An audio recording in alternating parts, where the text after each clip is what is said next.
Here I got a Kobalt router. I just started opening it, so I figured I'd go ahead and document this. The first thing I took out was this plate right here. Looks like that top plate.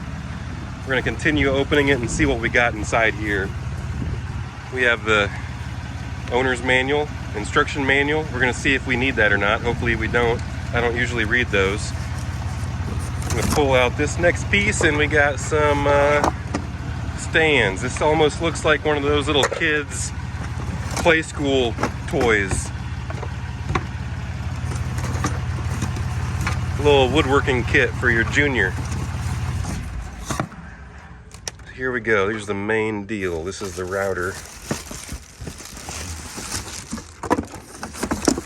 And then we got this tabletop.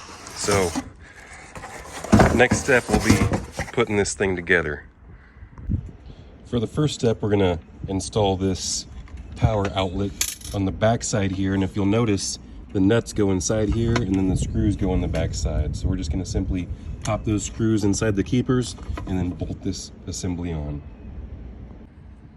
This kit comes with the worst Phillips screwdriver I've ever used in my entire life, so you might want to use the proper Phillips screwdriver for this. Next, we're going to have to unbolt these screws from the legs, and then these outer screws don't need unbolted all the way. They can just come out slightly and then go inside these slots on the side. But you see, these long bolts have to go all the way through the top of the table and then get screwed in through the leg right here. Now these washers on these bolts are not big enough, they're not large enough, but you want to make sure to get them on the outside, not on the inside.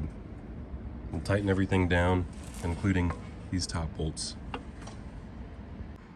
And now our little Fisher-Price Play School tool has some legs. We're moving on to the next step. Apparently you got to take these screws out, and we're going to mount it to the underneath side of this table in this particular case. And to do this, we're going to swap out these original bolts for these countersunk bolts, and they're going to fit in the top of that table.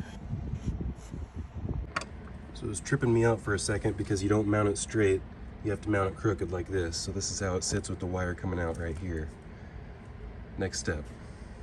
So we got these 3 different rings. In this case, I just popped the smallest one in. And then this is the adjuster right here, but you have to come down here and open up this flap right here. And then you can screw this in and out to raise it or lower it. And we still need to put the rest of this stuff on. So now we just have these thumb wheels and they go down in here. And then you can slide this mechanism back and forth for adjustment. There's some extra fittings, but this is the basic part right here. There's a adjuster mechanism that slides across the front, and then there's a couple other pieces. To tell you the truth, that's all I'm putting together because all we need to do is slide a 4x4 across here and put a slot in it. So we got this right here on 2 inches. We got a 4x4 post, and then all we have to do is set that bit to the correct depth and then just run our board through it. And we're all finished. We just ran a line all the way through that post so we can install some signs. First time ever using a router.